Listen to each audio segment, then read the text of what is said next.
tapos na po kami sa pag-submit ng aming manifestation. So instead of reply, manifestation po yung aming sinumite bilang tugon sa answer ng ating Vice Presidente. Dahil naniniwala po kami, ito naman ay parang non-answer din yung kanyang sinumite. Sa maraming dahilan, yung laman ng aming manifestation, unang-una, doon sa kanyang answer kasi parang pinapamotion to dismiss niya. This is like parang motion to dismiss. At naniniwala kami na wala namang karapatan ang o otoridad o power ang Senado para ito ay desisyonan. Dahil ang tanging trabaho ng Senado ay itry. At yun po ay maliwanag sa ating saligang batas. The Senate shall try upon receiving the articles of impeachment, the Senate shall proceed to the trial forthwith. So yan po yung maliwanag. So yung the only reason or the only way para ito ay ma-dismiss ay kung nag-render na ng desisyon ang Senado at it's either acquit or ma-convict yung ating Vice Presidente. So, isa po ito sa aming argumento. Pangalawa po, sinasabi rin po namin sa aming manifestation na ang Senado ay hindi po appellate court. Dahil kinu-question po ng ating Vice Presidente ang jurisdiction ng House Committee on Justice. At sinasabi po nila na ito daw po ay walang jurisdiction dito po sa pagtatry ng impeachment. Maliwanag po sa ating saligang batas na ang House ay may exclusive jurisdiction, may exclusive power to initiate impeachment proceeding. Kung ito naman po ay tutugunan ng Senado o didesisyonan, base po dito sa argumento ng ating Vice Presidente, parang ang nangyayari po, parang sila po ay nagdidesisyon at bilang isang appellate court. At isa pa po sa mga argumento nila sa kanilang answer ay kino-question nila ang jurisdictional at constitutional proceedings. Alam po ninyo, ito po mga issues na ito ay ni-raise na rin po nila via petition for certiorari and prohibition sa Korte Suprema. So, kung ito po ay tutugunan po ng Senado, di parang pinangungunahan pa po nila ang Korte Suprema. Kaya po kami, yan po yung mga sagot po namin sa aming manifestation.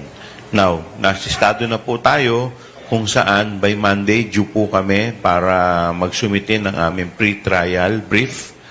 At sa June 18, dito na po gaganapin ang pre-trial conference. Ang pre-trial conference po ay hindi po ito covered live by media.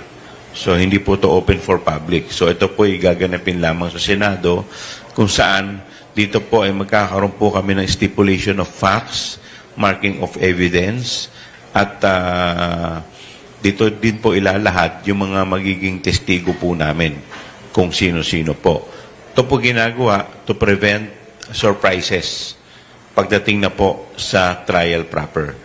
At sa July 6, dito na po naka-schedule ang trial proper po sa Senado. So, magandang umaga po sa inyong lahat.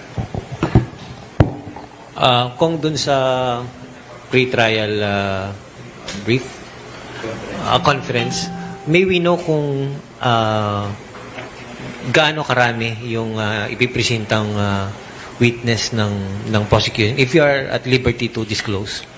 More or less, 25, more or less. So, po pwedeng mas madagdagan kasi normally may mga reservation po yan. So, for additional witness na sa ngayon ay hindi pa namin i-consider. So, more or less, yan po yung magiging... pero pinakamarami po kasi dyan is yung dalawa, yung sa unexplained wealth at saka dito po sa confidential fund. More or less, kung doon po sa pagdinig ng Justice Committee, nagkaroon na rin ng ideya ang mga mamamayan kung sino yung iba na maaaring maging witness. Pero meron bang inaasahan tayo na malalaking mga pangalan? May mga kinukonsider pa po kami, pero as of now, hindi pa po namin po pwedeng i-disclose dahil pinafinalize pa lahat ito. But when the proper time comes, siguro i-divulge din po namin. Sino magte-take part dito sa pre-trial?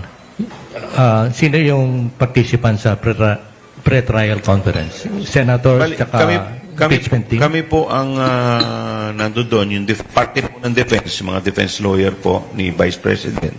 At kami po, kasama po yung mga private prosecutor. May mga private prosecutor po kaming kasama.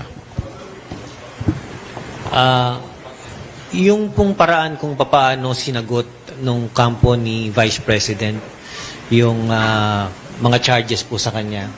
At sabi nyo nga po, ang description din ng iba medyo ampaw. At ito rin yung paraan kung paano nila sinagot yung mga nagdaan. Prelude po ba ito na maaring ito yung magiging taktika din nila dun sa actual trial? Siguro ang dahilan kung bakit ganito yung sa kanilang sagot, dahil siguro wala sila may sasagot. So aasa po sila sa mga objection pagdating po sa trial. Kaya nga napakahalaga po kung sino po yung uupo bilang presiding officer. Dahil yung po yung pupukpok ng gavel at magro-rule sa mga objection na gagawin po ng both camps. So, kaya nga po kami, hindi naman po namin hinihingi, nakampihan kami. Ang gusto lamang po namin ay isang maging, ang isang hukom na wala pong pinapanigan, bagkus ang taong bayan. Yun lang po yung gusto namin. Para maipresenta po namin ng maayos ang aming mga ebidensya. Kasi kahit gaano po kabigat ang aming ebidensya, kung ito naman po ay hindi papayagan ng presiding officer o ng mga senator judges, at ng mga senator judges, magiging baliwala lamang po ang mga ebidensya. Kasi it's either yung senator judge na presiding officer ang magdidesisyon o po pwede po niya itong bagsak sa ang pagdidesisyon, pwede pong ibigay sa mga senator judges via vote. Hindi pa malinaw sa ngayon kung sino ang preside dun sa impeachment trial. Kasi based po dun sa dating rules, pagka ang presidente po ang nililiti sa impeachment, automatic ang Chief Justice. Pag hindi po ang presidente ng Pilipinas, all other impeachable officers like the Vice President, Ombudsman, members of the Supreme Court or Constitutional Commission, ang uupo dun ay yung Senate President.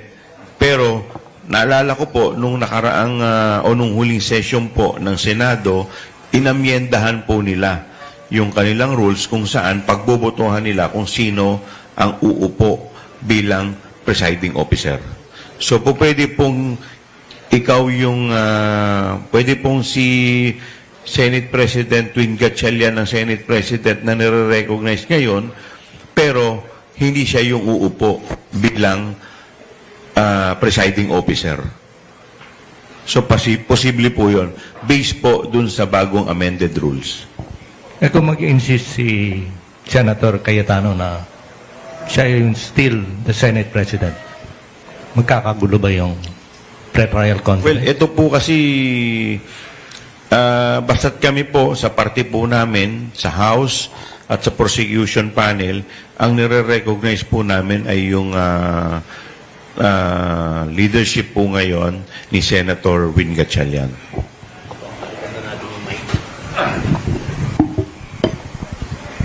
Pumunta tayo kung dun sa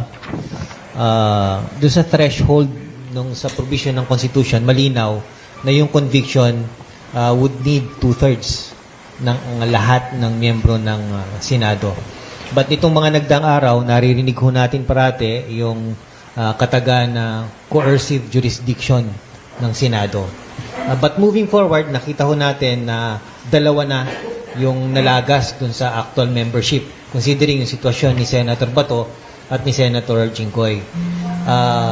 Ang prosecution po ba tinitignan itong development na ito at pwede bang maging issue ito na maaring talakayin sa hinaharap? Ito po yung malaking issue talaga pagdating po sa numero. Dahil ako po personally, naniniwala po ako, dapat po kung sino lamang po yung nagpa-participate sa impeachment trial, dapat yun lamang ang boboto. Kasi unang-una po, paano ka boboto kung hindi ka naman unang-una nag-participate dito sa impeachment trial? So paano, parang isang huwes, paano po siya mag-render ng kanyang verdict, whether guilty or not, kung hindi naman niya nakita yung mga sinabi ng mga testigo? Pangalawa, hindi po natin pwedeng iparehas yung impeachment trial sa ordinaryong legislative na ginagawa po ng mga senador. Kasi po, maliwanag po, dito po sa impeachment, ito po ay parang this is akin to court hearing. So pag sinabi po natin akin, ibig sabihin pwede po natin itong maikumpara sa mga court hearing kung saan po ang huwes tinitignan po yung demeanor ng testigo. Kung ito po ay nagsasabi ng totoo, kung ito po ay nagsisinungaling. Parte po ng kanilang pag-render ng kanilang judgment base po sa mannerism, sa conduct ng testigo na inuupo po sa witness stand. Kaya nga po, pagdating po sa appellate court, ang nagiging issue, kadalasan na po dyan, ang issue na po dyan, issue ng law, batas po. At hindi na po pinakikialaman ng mga appellate court yung issue sa fact. Kasi po, ang sabi po ng mga korte, ng Korte Suprema, hindi po nila pakikialaman ng issue pagdating po sa fact kasi ang best na makaka-ascertain ng mga testigo ay yung korte na nagdinig ng kaso. So, ganun din po dito. Paano po sila boboto kung hindi naman po nila nakita yung testigo, hindi po nila na-assess yung demeanor, hindi po nila nakita at na-assess kung ano yung kung ito po ay nagsisinungaling o hindi. Sa papaanong paraan po at kanino pwedeng i-raise ang issue na ito, Kong? Well, at the end of the day, sa aking palagay, sa Korte Suprema pa rin to. Pero siguro, tingnan natin kung po pwedeng i-apply yung quorum. Kasi kung yun ang magiging decision nila, yung sa quorum, at ito, may mga decided cases na dito, sa tingin ko, wala rin naman masama na dapat ito rin ang i-apply pagdating po dito. Kasi paano po yun? Ang basis po ng quorum ay,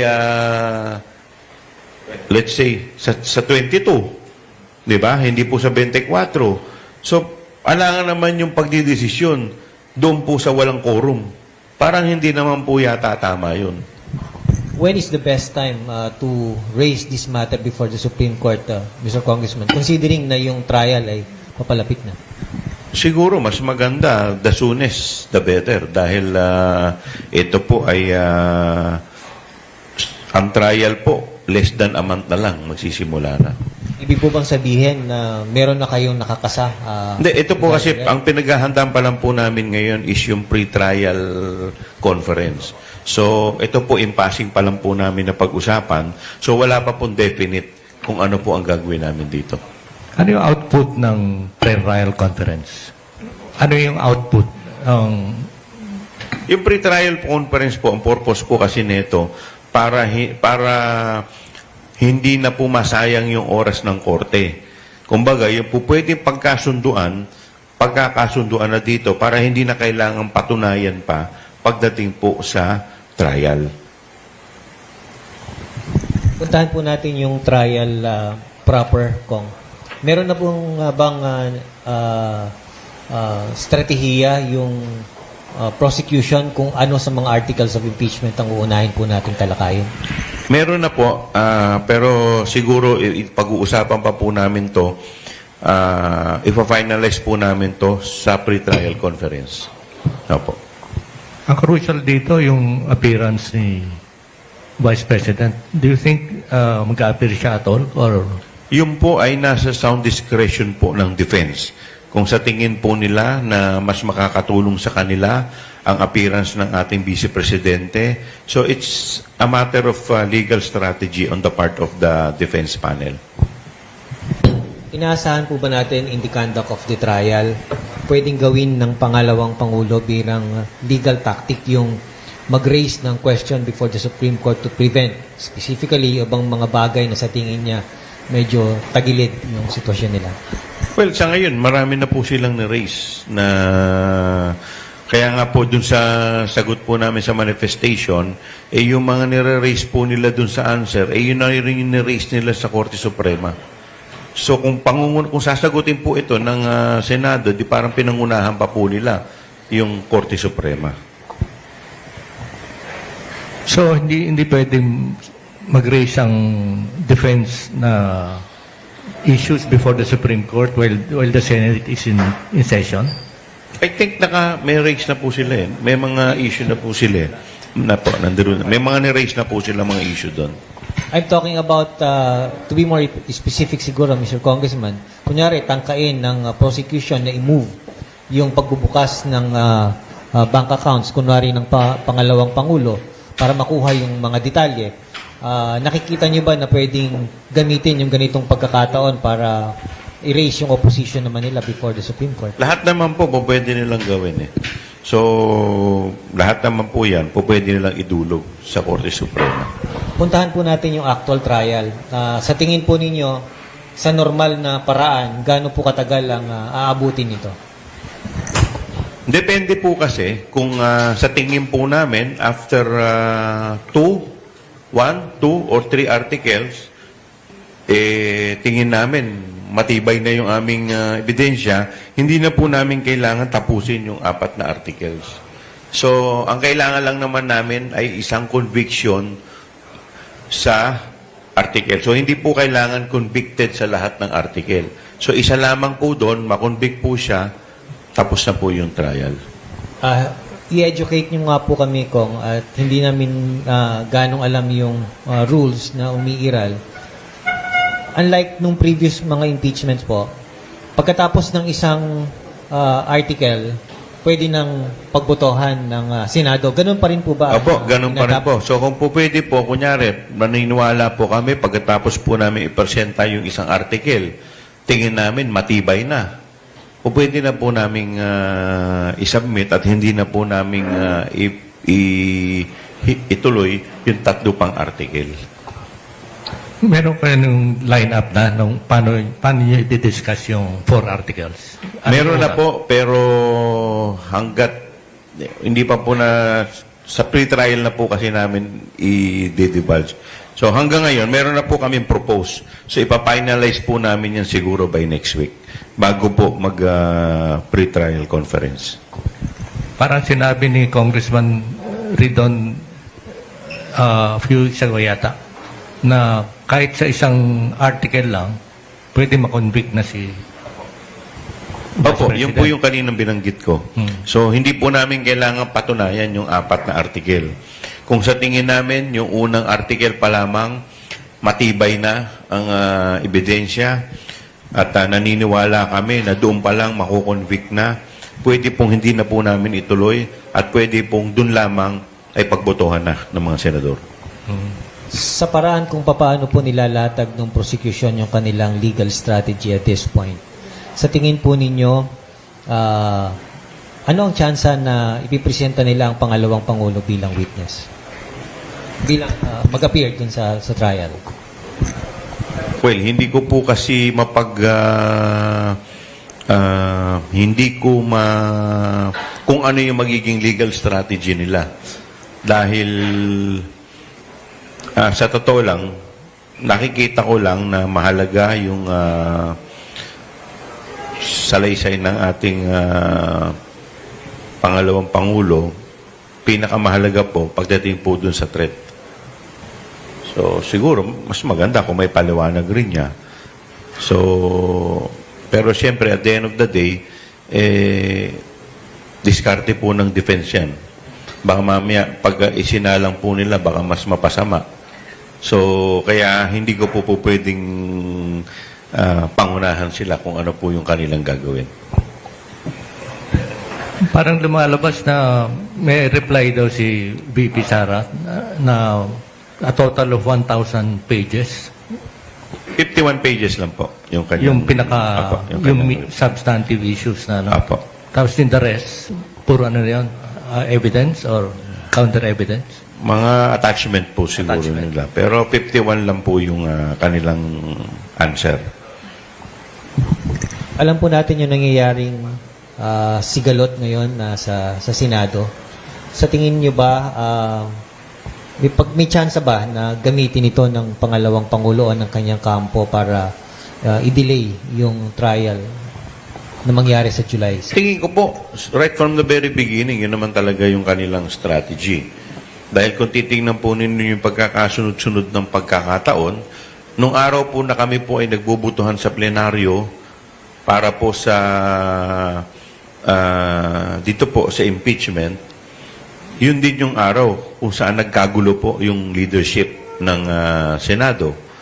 So yung araw naman po na itatransmit po yung articles of impeachment sa Senado, yun din yung araw kung saan nagkaroon ng barilan din sa Senado.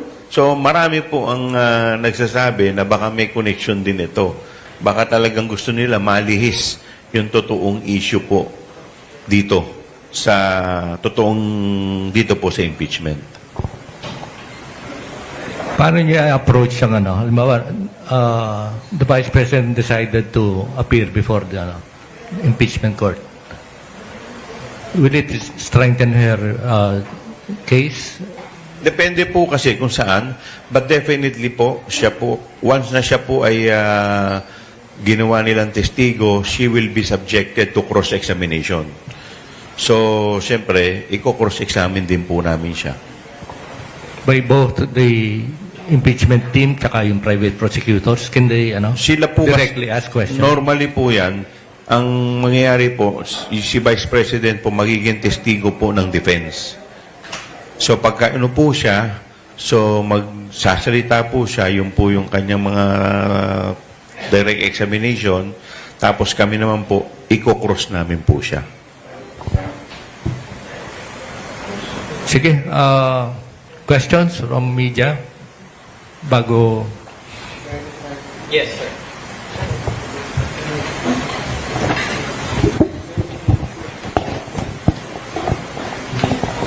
Sir, good morning. Ron Kalunsod, sir, sa Kyodo News, Japanese News.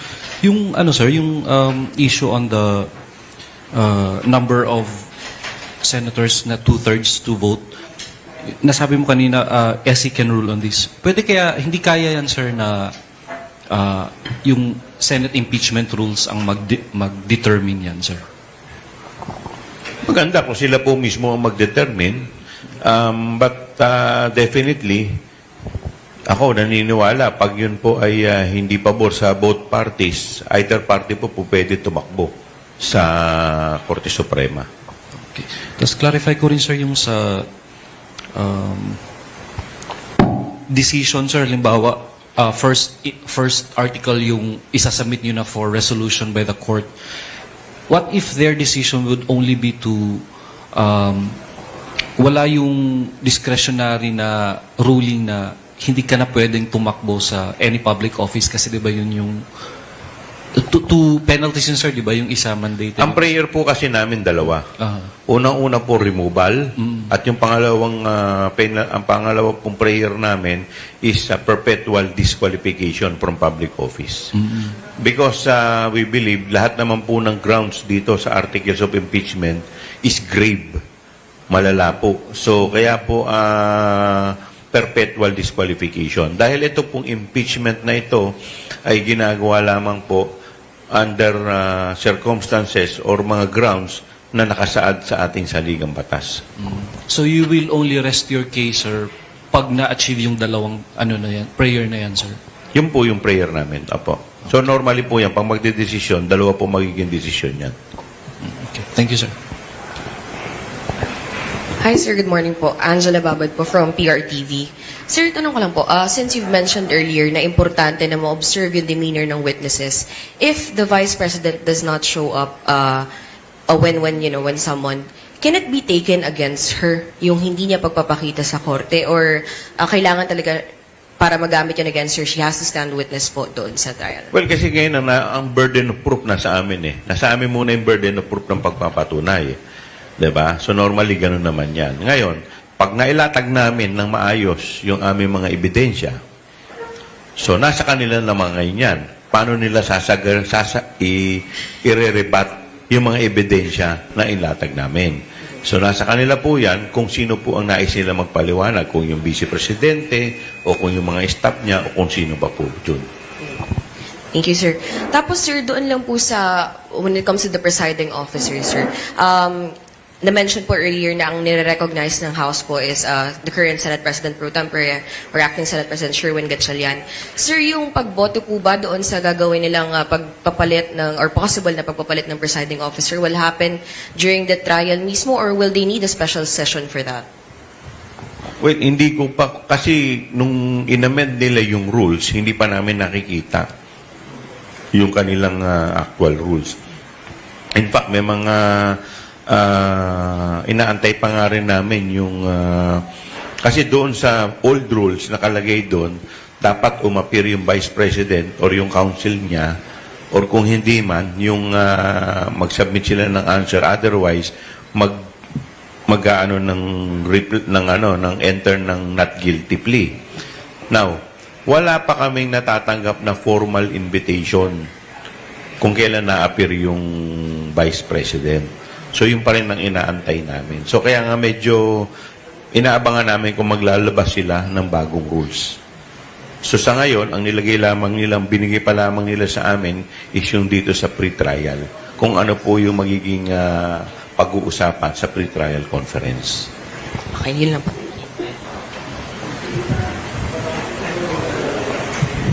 More questions from media? Balikan ko lang, Kuya Butch, yung tanong kanina dun sa thresholds ng two-thirds kong. Sino ba ang pwedeng maging party na mag-raise ng question na yan? Pwede bang simpleng taxpayer sa kung lang yan?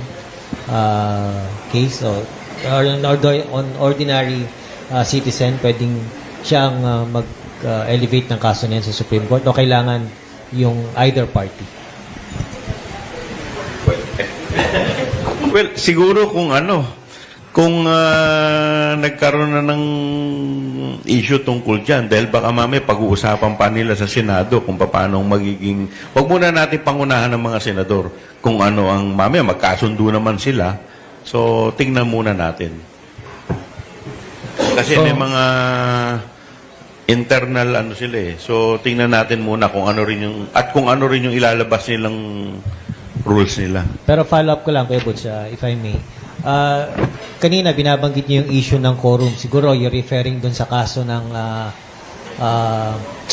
Cuenco and dun ba sa reading nyo doon, Kong, bilang abogado, sa tingin nyo, sapat yung ruling na yon para gamitin bilang matibay na... Doon sa quorum, sa issue ng quorum, malinaw eh.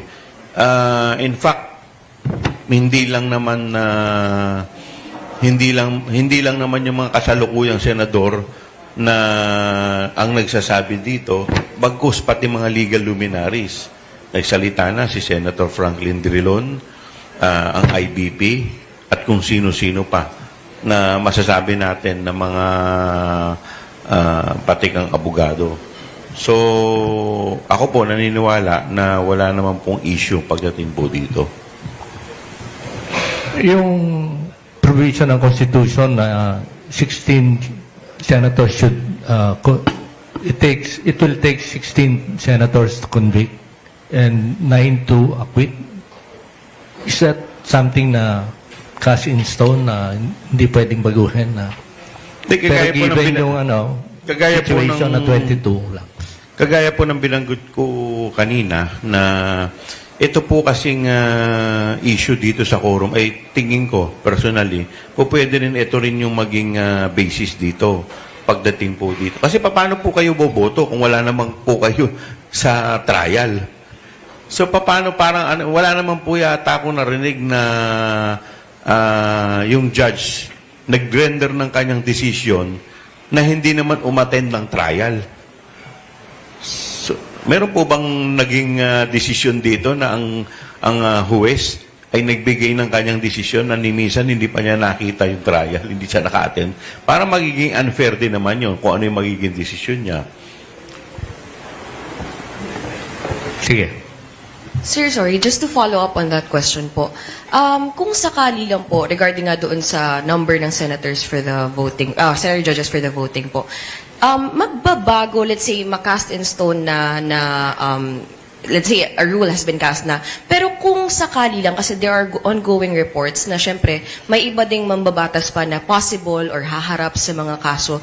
Let's say, mangyari the same thing with the other senators as well na hindi sila maka-appear and may haharapin sila.